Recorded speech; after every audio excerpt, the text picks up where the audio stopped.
Triple C తరపున Christian coordination council ఆధ్వర్యంలో విశాఖపట్నంలో పబ్లిక్ లైబ్రరీలో ఈరోజు గురువులందరితో కలిసాం. గురువులందరితో కూడా ఈ రోజున ఉన్నటువంటి దేశంలో ఉన్నటువంటి రాజకీయ పరిస్థితులు ఏంటి, ఎట్లా అన్యాయం జరుగుతుంది దళిత క్రిస్టియన్లకు అనే అంశం మీద చర్చించడం జరిగింది.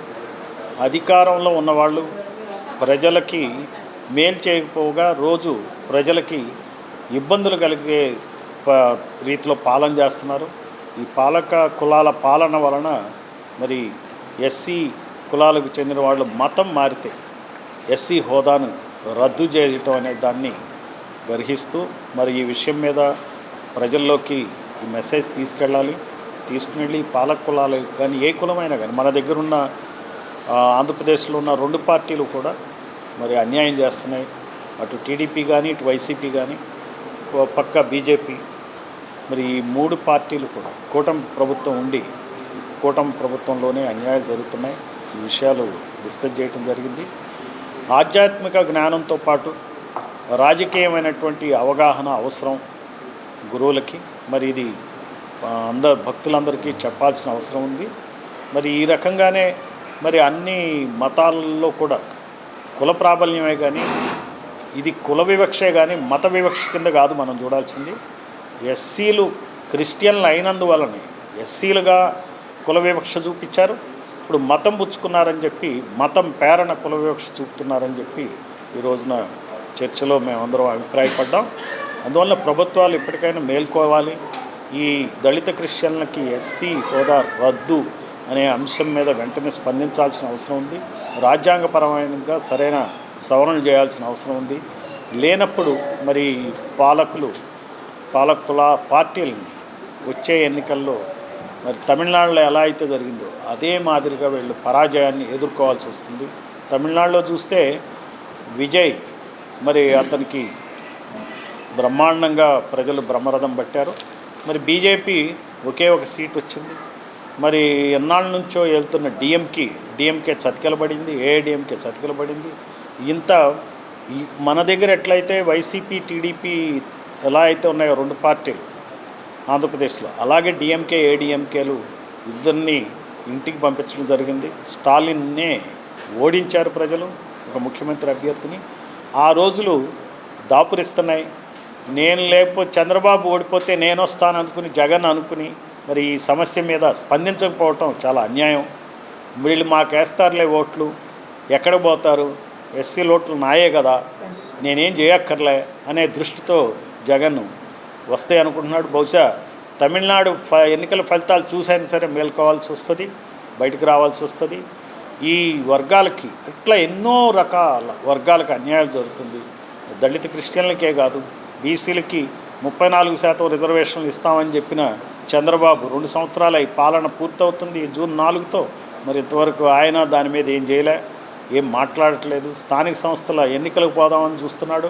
మరి 34% రిజర్వేషన్లు ఇవ్వకుండా ఉన్నది 60% బీసీలు ఉంటే 34 ఇవ్వటం అనేది అన్యాయం అయితే ఆ 34% కూడా ఇంప్లిమెంట్ చేయకపోవటం మరింత అన్యాయం. అది బీసీలకు చేసే అన్యాయం అది.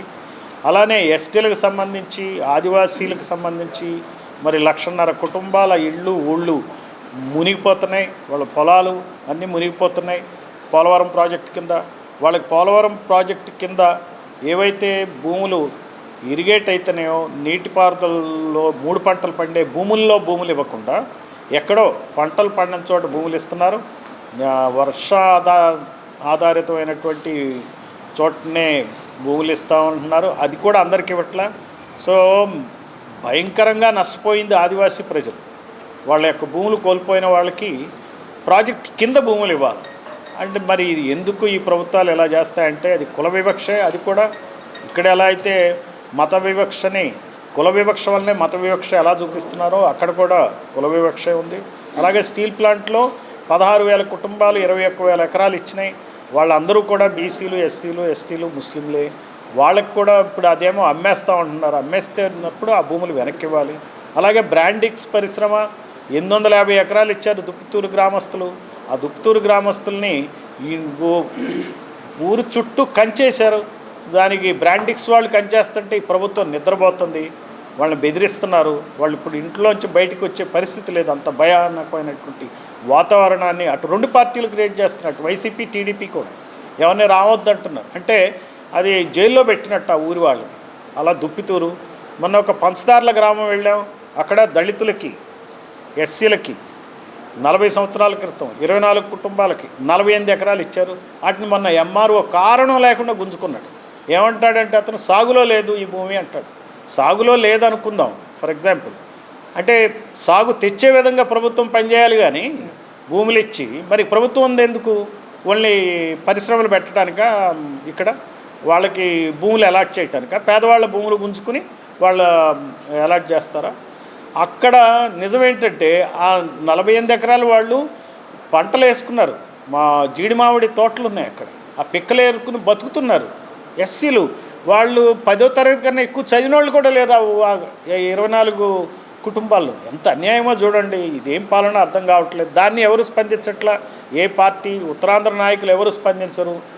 సో ఇక్కడున్న నాయకులు కూడా బయట నుంచి వచ్చిన వలస నాయకులు, అక్కడ సీఎం రమేష్ అని ఉంటాడు, ఆయన ఎక్కడో వెలవదర కడప నుంచి వచ్చాడు. మరి ఇక్కడ ఉత్తరాంధ్ర వ్యక్తిని కడపలో ఎవరన్నా కంటెస్ట్ చేయనిస్తారంటే కడప రానిస్తారా? రానివ్వరు కదా. ఇట్లా ఎన్నెన్నో సమస్యలు ఉత్తరాంధ్రకి. ఇక్కడున్న నాయకులు వాళ్ళకి తొత్తులుగా మారిపోయారు. ఆ రెండు పార్టీల కుల నాయకులకు తొత్తులుగా మారిపోయారు. ఇవన్నీ కూడా ప్రజలు అర్థం చేసుకోవాలి. అర్థం చేసుకుని ఒకరికి ఒకరు సాయంగా ఉండాలి. నేను హిందువుగా ఉండి బీసీగా ఉండి ఈ కార్యక్రమంలో ఎందుకు చేస్తున్నా అంటే, ఎస్సీ క్రిస్టియన్ల బాధ కులపరంగా వచ్చిన బాధే, బీసీల బాధ కూడా కులపరంగా వచ్చింది, ఆదివాసీలకు కూడా కులపరంగా వచ్చింది. కాంశీరామ్ సిద్ధాంతం ప్రకారం, అంబేద్కర్ సిద్ధాంతం ప్రకారం కుల వివక్షనే అన్ని అనర్థాలకి మూలం. కాబట్టి కుల వివక్ష పోవాలి అంటే, అందరికీ సమానత్వం రావాలంటే అందరూ అన్ని కులాల నుంచి ఎమ్మెల్యేలు ఉండాలి. వీళ్ళే కాదు ఎమ్మెల్యేలు, ఈ రెండు కులాలకు చెందిన వాళ్ళే 67 మంది ఎమ్మెల్యేలు ఉన్నారు. వాళ్ళు 100కి 8 మంది ఉంటే 175 సీట్లు 67 మంది ఎట్టుంటారండి? వాళ్ళు ఉంటే 14-15 మంది ఎమ్మెల్యేలు ఉండాలి. వీటిలన్నింటినీ ప్రశ్నిస్తున్నాం. కాబట్టి అందరూ బీసీలు, ఎస్సీలు, ఎస్టీలు, ముస్లింలు కలిసి ఈ రోజున పనిచేయాల్సిన అవసరం ఉంది. ఈ రెండు పార్టీల చేసే ఆగడాలని ఎండగట్టాల్సిన అవసరం ఉంది. ఆ దృష్టితోనే మేము ఈ కార్యక్రమాన్ని చేపట్టాం.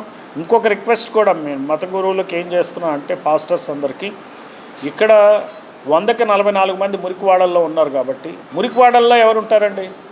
ఈ పాలక కులాల వాళ్ళు ఎవరు ఉండరు కదా. మురికివాడల్లో ఉండేది బీసీలు, ఎస్సీలు, ఎస్టీలు, ముస్లింలే ఉన్నారు అక్కడ.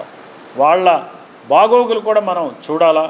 అందరి కోసం మనం పనిచేద్దాం. ప్రతి మురికివాడలో ప్రతి కుటుంబానికి ఇళ్ల పట్టా వచ్చే విధంగా మనం కృషి చేద్దామని కూడా ఈరోజు చర్చించడం జరిగింది. ప్రభుత్వాలు ఇవి గమనించి చర్యలు తీసుకోవడం మంచిది.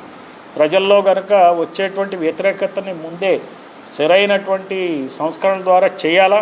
ఇప్పటికి కూడా ఇళ్ల పట్టాలు ఇవ్వలేని ప్రభుత్వాలు ఏం ప్రభుత్వాలు? అసలు ఈ రాజ్యాంగాన్ని ఎంత అపహాస్యం చేస్తున్నారు.